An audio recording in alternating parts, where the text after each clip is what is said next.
എവിടെയാണ്? കാസർഗോഡ് കുണിയ എന്ന് പറയുന്ന സ്ഥലത്ത് ഏകദേശം ഒരു 25 ലക്ഷത്തിലധികം ആളുകൾ ഒരേ സമയം ഇങ്ങനെ ഒരുമിച്ച് കൂടും. ആ സമയത്ത് മഹാനായ സയ്യിദുൽ ഉലമയുടെ ഒരു പ്രാർത്ഥന ഉണ്ടാകും. പണ്ട് മഹാനായ വരക്കൽ മുല്ലക്കോയ തങ്ങൾ പ്രാർത്ഥിച്ച പ്രാർത്ഥന, ഈ സംവിധാനത്തെ, ഈ സമസ്തയെ സഹായിച്ചവരെ നീ സഹായിക്കണം എന്നുള്ള പ്രാർത്ഥന ലക്ഷങ്ങളെ അണിനിരത്തിക്കൊണ്ട് പ്രാർത്ഥിക്കാൻ പോവാണ്. അപ്പം സമസ്ത നമ്മളോട് ചോദിച്ചു, തമിഴ്നാട്ടിൽ വിദ്യാഭ്യാസ പദ്ധതി ഉണ്ടാക്കണം, മറ്റുള്ള സംസ്ഥാനങ്ങളിൽ ഉണ്ടാക്കണം, യജു വില്ലേജുകൾ ഉണ്ടാക്കേണ്ടതുണ്ട്. ഇങ്ങനെ കോടിക്കണക്കിന് രൂപയുടെ ചെലവ് അതിലേക്ക് വരുന്നുണ്ട്. അതുകൊണ്ട് നിങ്ങൾ സഹായിക്കണം എന്ന് പറഞ്ഞു.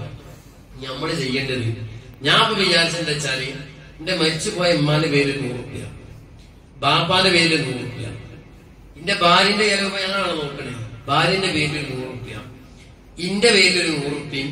എനിക്ക് 3 മക്കളുണ്ട്. ഒരു കുട്ടി അടുത്തുണ്ടായത് അള്ളാഹു നല്ല സ്വാലിഹായി അവന്റെ തർബീയത്തിലായി അള്ളാഹു വളർത്തി തരുമാറാണ്. 2 പെൺകുട്ടികൾ, 1 ആൺകുട്ടി. അപ്പൊ മൊത്തം ഇവിടെ എത്രയാ? 8 ഇല്ലേ? ഇല്ലല്ലോ, 8 ആൾ. ഈ 8 ആളെ പേരിലും 100 ചൊട്ടി തീർക്കാനാണ് ഞാൻ വിചാരിച്ചത്. ഇനി നിങ്ങളെങ്ങനെ നിങ്ങൾക്ക് ഇഷ്ടമുള്ള രൂപത്തിൽ വിചാരിക്കും. ഇത് വെറുതാവെന്ന് വിചാരിക്കുക. നമുക്കൊക്കെ ഒരു തോന്നലുണ്ടാവും, നമ്മളെ നാട്ടുകാരുണ്ടായതുകൊണ്ട് അപ്പൊ ഇവിടെ മദ്രസ ഉണ്ടായത്, നാട്ടുകാരുണ്ടായിട്ടാണ് പള്ളി ഉണ്ടായത്. അങ്ങനെ ഒരു വാദം നമുക്ക് ഉണ്ടെങ്കിൽ ഇപ്പം ടിക്കറ്റിന്റെ വക ഫ്രീ. ഞാൻ ഇപ്പൊ 1 മാസം മുമ്പ് തമിഴ്നാട്ടിൽ പോയിട്ടുണ്ട്. തമിഴ്നാട്ടില്, ഉത്തർപ്രദേശില്, അതേപോലെ പല സ്ഥലങ്ങളിലൊന്നും ചെയ്യാം. ശരിക്കും അവിടെയുള്ള നാട്ടുകാരും പൈസക്കാരും ഒക്കെ അവിടെ രാവിലെ 7 ബെല്ലടിച്ചനെ മദ്രസകൾ കണ്ടുപോകും. കറക്റ്റ് സിലബസിൽ ഓടുന്ന ഒരു 9 ആവുമ്പോ സലാത്തൊക്കെ ചെയ്യുന്ന ഒരു സംവിധാനം ഉണ്ടാവില്ല. അവിടെ ഇതേപോലത്തെ മഹല്ല് സംവിധാനങ്ങളിൽ, മഹല്ലിലുള്ള ഈ കൂട്ടായ ഐക്യങ്ങളിൽ ഇതൊക്കെ നിങ്ങൾ കണ്ടിട്ടുണ്ടോ? ഉണ്ടാവില്ല. ഇപ്പൊ ഈ ഇരിക്കണ ഓരോ കുട്ടിക്കും ഫാത്തിഹ സൂറത്ത് കാണാതെ കിട്ടും, അത്തഹിയ്യാത്ത് കിട്ടും. ഈ എല്ലാ കുട്ടിയും ഇപ്പൊ നമ്മളെ സിദ്ധ്യാഖാന്റെ മോനെ, ചെറിയ കുട്ടിയാണ്, മോനക്ക് വരെ കിട്ടൂലേ? അത്തഹിയ്യാത്ത് കിട്ടൂലേ? ഇവിടെ കിട്ടൂലേ? കിട്ടും. അൽഹംദുലില്ലാഹ്. ഇവരൊക്കെ കിട്ടും. എന്റെ കാരണം ഇവിടെ നാട്ടുകാരുണ്ടായതുകൊണ്ടല്ല.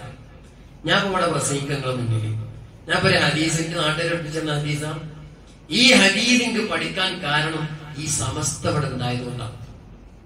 ബഹുമാനപ്പെട്ട സമസ്ത കേരള ജംഇയ്യത്തുൽ ഉലമ ഈ മണ്ണിൽ പിറക്കാതെ പോയിരുന്നുവെങ്കിൽ ഈ മജ്‌ലിസൊന്നും നമ്മൾ സ്വപ്നത്തിൽ കാണൂല. ഈ ഇരിക്കണ കുട്ടികളെ തലയിലൊന്നും തൊപ്പിട്ടവരെ കാണൂല, പള്ളി ദർസ് കാണൂല, മര്യാദക്കുള്ള ഒരു മദ്രസ കാണൂല. 600 ചില്ലാനം കുട്ടികൾ രാവിലെ സൂര്യോദയത്തിന്റെ മുമ്പ് വിശുദ്ധമായ ദീന് പഠിക്കാൻ